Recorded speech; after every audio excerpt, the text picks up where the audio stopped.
Hello, everyone. Welcome back to a Ridge Raiders podcast. Sorry it's been so long. We got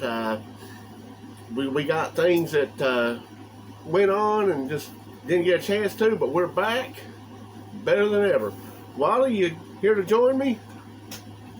Maybe. Okay, now we are back. I got my tag team partner with me, and this episode we are going to be reviewing which episode and I guess month, date, year. I know 79. Witness for the prosecution and November 1679. Witness for the prosecution. Okay. Well, Wally, I'll let you go first. Anything stand out to you? What did you think of it? Did you like it? Hate it? Wish you didn't see it? Yeah, it was one of those episodes of just why. Well, I can tell you why. That Daisy scene, that's why, but we'll get to that. Well, yeah. Yeah, okay. Well, that's why.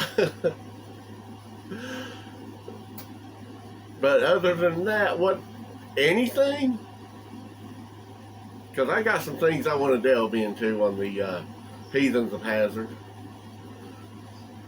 Another week of Gerald goes taking the heel and cuts out on him. Yeah. One more time, these boys are not good on that car. They are not good on the car. I mean, I know the reputation about how many they destroyed during the show, but dang, how many times was it tore up during an episode? And it don't look like it's going to get any better. But this one almost costed them because two guys, I have no reason to know other than they just wanted a little side job, was trying to kill him. Yeah. And for Hitman, they couldn't hit anything. You got that right. And I like what Roscoe said. It's probably one of the dads whenever they went to report it. Yeah. And the father of the girl that he's dating. Huh? That's one of the fathers of Yeah. That he was dating at the time. Yeah. And Roscoe was not in uniform this time. He was clean white. Just like his hero. Yeah. And why was that, Wally? Why was he driving around in Boss's car and acting like he was Boss Hogg? Because supposedly Boss was gone off to, well, everyone had a different... Yeah, I was going to say, depending on who you heard it from, depending on who... He was going to foreclose on something, or he was making a deal on something, or... Yeah. And then it was kind of funny that when Bo would go in there to the police station to file a complaint about the shooting, Ross goes, I ain't filing that. Yeah. This is one of the very rare times you see the top up on Boss's car, too, in an episode. Whenever he first pulls up in it, and he puts the screws to poor old Cooter, who at least he gets a little bit of money from them. He gets nothing from his buddies, but... Yeah. So anyways, another friend of Jesse's is like, can you do me a favor? And Jesse's like, well, sure, because you're a good old friend. And he said, well, take care of Boss Hogg. What kind of friend would do that to another friend? Not a very good one. I loved Bo and Luke's reaction when they first got back there and saw him. It was like, he foreclosed on the farm. We got to move. Maybe if they would actually get out and work instead of being deadbeats. Man, what would they do? What would they do without Uncle Jesse and Daisy? Poor Daisy, if Uncle Jesse died, she would have to even step up her game even more. It'd be working the boar's nest, the whole farm, cooking, cleaning. Well, all you'd have to do is that anything from that scene where we're getting there. and Boss is in there. We're getting there. Yes, we are. We are getting there. So. Oh, I'm already there. So, well, you weren't a while ago when you was like, oh, nothing stood out. Oh no. So, I wasn't getting to that part yet. so, anyways, the stipulation was that Boss Hogg was supposed to be taken care of because he was a witness to something other these guys did, and there's some hitmen in town to come and kill him.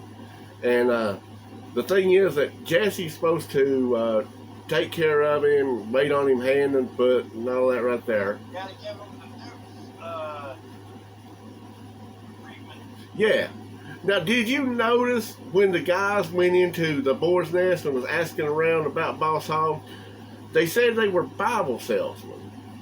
But when Enos went and talked to Cooter, he said they were selling encyclopedias.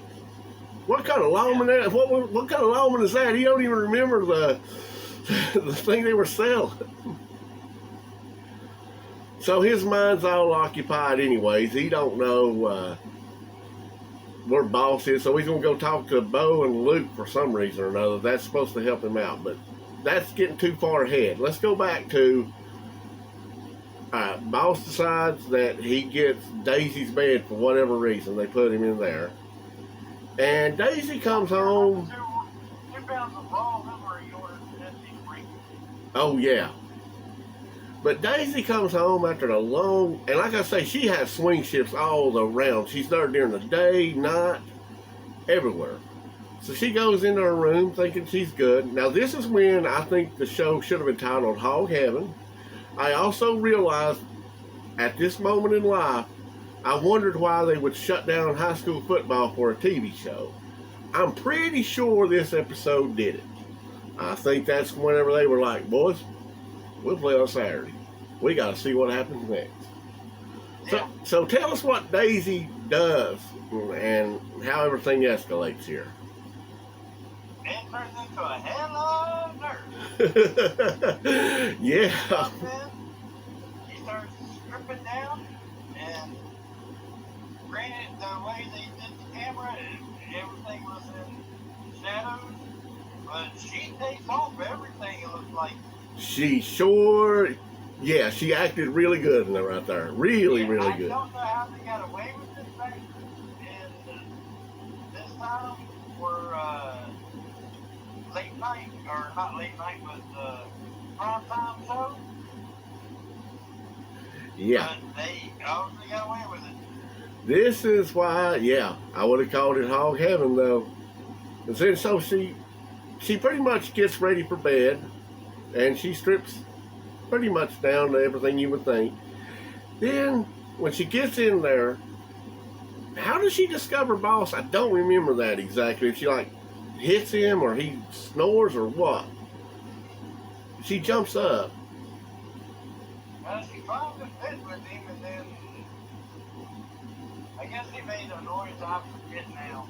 Or he might have got. I was Yeah. dumbstruck by previous scene. I understand your amnesia, and like I said, I understand now why Friday Night Football was canceled, and I get it. I totally get it. So, anyways, so she discovers, because they all run in and find out what happened. She discovers that they gave her bed up while she's the only person in the house, and female, that is working her knuckles to the nub. Okay, so they say they're good old boys. Explain to me this, Wally. Why didn't one of them give up their bed to Uncle Jesse, give Daisy Uncle Jesse's bed, and one of them sleep on the recliner?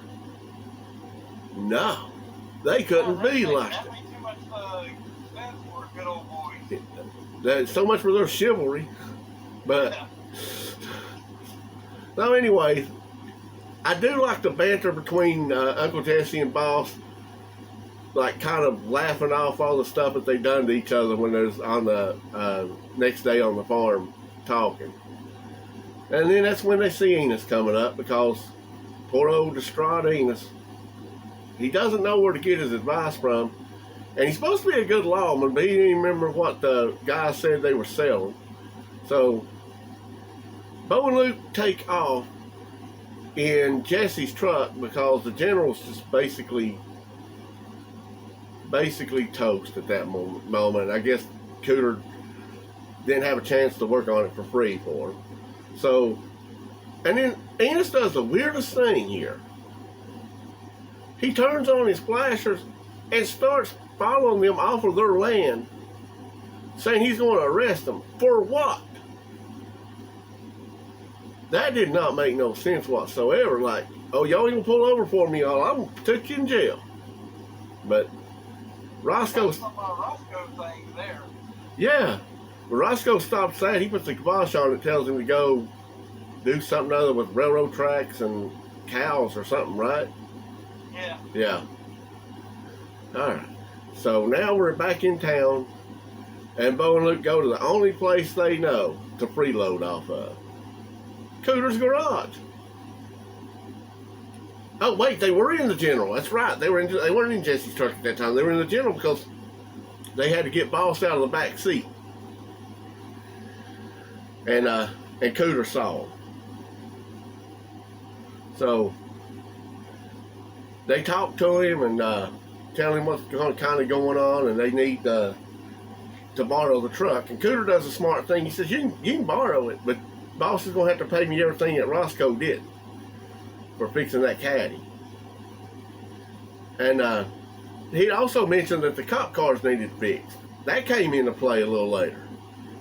So Bo and Luke, they say, yeah, we'll take the truck, and Boss reluctantly gives him the money.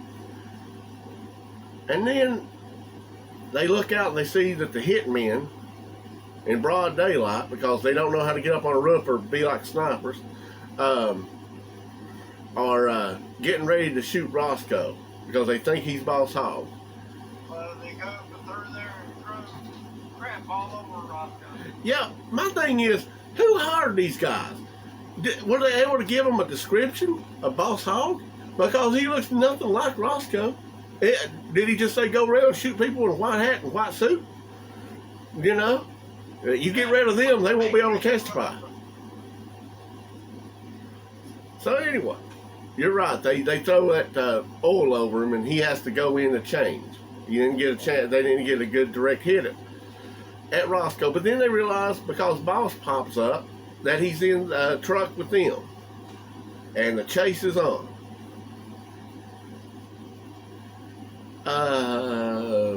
Okay. Yeah, the only reason they saw him is because Boss sat there and stood up and yelled. He did. He did, and he knew that the guys were there. And then all of a sudden they knew, oh, that's not him, that's him. Let's go after him now. Yeah. Well, there's another guy in a white suit. I guess that's the one. I mean, yeah. I mean, they didn't have a game plan at all. And they were kind of hotheads. I mean, Bo and Luke came up on them in the forest, being nosy like they always are. And they just started shooting. They hadn't done anything that would have made them suspect. Oh, no, we just willy-nilly go try to kill them good old boys. So anyways, they're chasing, and